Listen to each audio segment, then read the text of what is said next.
ഈസിന്യൂ കിച്ചണിലേക്ക് എല്ലാവർക്കും സ്വാഗതം. ഇന്ന് ഞാനിവിടെ നുറുക്ക് ഗോതമ്പ് വെച്ചിട്ട് പുട്ടാണ് ഉണ്ടാക്കിയിട്ടുള്ളത്. നമ്മൾ നുറുക്ക് ഗോതമ്പ് കൊണ്ട് ഉപ്പുമാവൊക്കെ ഉണ്ടാക്കാറുണ്ട്. അതിൽ നല്ല ടേസ്റ്റാണ് പുട്ട്. അപ്പോൾ അതെങ്ങനെ ഉണ്ടാക്കിയെന്ന് നമുക്ക് വീഡിയോ ഒന്ന് കണ്ടു നോക്കിയാലോ. ഞാനൊരു ബൗൾ എടുത്ത് വെച്ചിട്ടുണ്ട്.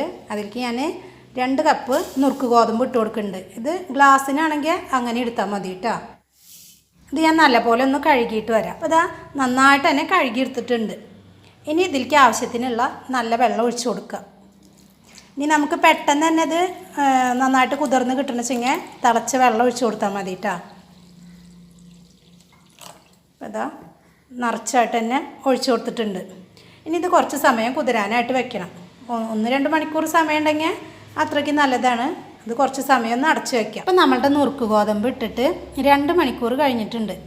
ഇതാ നല്ല പോലെ തന്നെ കുതിർന്ന് കിട്ടിയിട്ടുണ്ട്. ഇനി ഈ ഗോതമ്പ് നമ്മുടെ കൈ വെച്ചിട്ട് തന്നെ നന്നായിട്ട് ഇങ്ങനെ പിഴിഞ്ഞെടുക്കണം. ഇതിലുള്ള വെള്ളമൊക്കെ ഒന്ന് കളഞ്ഞിട്ട് വേറൊരു പാത്രത്തിലേക്ക് ഇങ്ങനെ ഇട്ട് കൊടുക്കുക. ഇനി ഇത് മുഴുവനായിട്ടും ഇങ്ങനെ പിഴിഞ്ഞെടുക്കുക. അപ്പോൾ ഇതാ നന്നായിട്ട് തന്നെ വെള്ളമൊക്കെ വാർത്തിട്ട് ഇട്ടിട്ടുണ്ട്. ഇനി ഇതിലേക്ക് കുറച്ച് ഉപ്പിട്ട് കൊടുക്കുക. ഒരു 1/4 ടീസ്പൂണിൻ്റെ അത്രയ്ക്ക് തന്നെ വേണ്ട കേട്ടോ. ഉപ്പ് കൂടരുത്, കുറച്ച് ഉപ്പിട്ട് കൊടുക്കുക. എന്നിട്ട് അതൊന്നും എല്ലാ ഭാഗത്തും നന്നായിട്ടൊന്ന് ചേർത്തെടുക്കണം. ഇനി ഇതിലേക്ക് 1 ടേബിൾ സ്പൂണ് പഞ്ചസാര ഇട്ട് കൊടുക്കുന്നുണ്ട്. ഈ പഞ്ചസാര കൂടി ചേർത്തിട്ട് പുട്ടുണ്ടാക്കുമ്പോഴാണ് നല്ലൊരു ടേസ്റ്റ് ഉണ്ടാവുന്നത്. ഇതിലേക്ക് ഞാൻ 1 പിടി തേങ്ങ കൂടിയിട്ട് ഇട്ട് കൊടുക്കുന്നുണ്ട്. എന്നിട്ട് ഇത് നന്നായിട്ടൊന്ന് കുഴച്ചെടുക്കുക. ഇങ്ങനെ പുട്ടുണ്ടാക്കി കഴിക്കുമ്പോൾ വേറെ കറിയിലൊന്നും ആവശ്യമില്ല. ഞാനിവിടെ ഒരു പുട്ടുകുറ്റി എടുത്തിട്ടുണ്ട്. അതിൽ ചില്ലൊക്കെ ഇട്ട് കൊടുത്തിട്ടുണ്ട്. ഇനി ആദ്യം കുറച്ച് തേങ്ങ ഇട്ട് കൊടുക്കുക.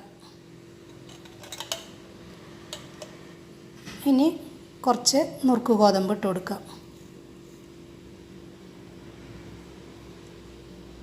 ഇനി വീണ്ടും നമ്മൾ പുട്ടുണ്ടാക്കണ പോലെ തന്നെ തേങ്ങ ഇട്ട് കൊടുക്കുക. എല്ലാവർക്കും അറിയാം പുട്ടുണ്ടാക്കാനെന്നറിയാം. ഇനി വീണ്ടും അതുപോലെ തന്നെ ഇട്ട് കൊടുക്കുക. അപ്പോൾ പുട്ടുകുറ്റിയിൽ വെള്ളമൊക്കെ വെച്ചിട്ട് വെള്ളമൊക്കെ നന്നായിട്ട് തിളയ്ക്കുന്നുണ്ട്. ഇനി നമുക്കിത് അതുമ്മ കൊണ്ടുപോയി വെക്കാം. വെള്ളമൊക്കെ നന്നായിട്ട് തിളച്ചിട്ടുണ്ട്. നമ്മുടെ പുട്ടുകുറ്റി അതിലേക്ക് വെച്ച് കൊടുക്കാം. പുട്ടൊക്കെ നന്നായിട്ട് ആവി വന്നിട്ടുണ്ട്. ഇനി നമുക്കിത് എടുക്കാം. ഇനി നമ്മളൊരു പാത്രത്തിലേക്കായിട്ട് ഇങ്ങനെ കുത്തി കൊടുക്കാം.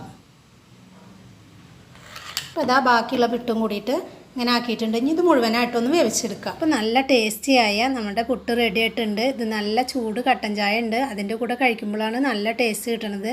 അപ്പോൾ ട്രൈ ചെയ്യാത്തവരാണെങ്കിൽ ഒന്ന് ട്രൈ ചെയ്ത് നോക്കുക. വീഡിയോ ഇഷ്ടമായാൽ ലൈക്ക് ചെയ്യുക, ഷെയർ ചെയ്യുക. സബ്സ്ക്രൈബ് ചെയ്യാത്തവരാണെങ്കിൽ ഒന്ന് സബ്സ്ക്രൈബ് ചെയ്യുക. താങ്ക്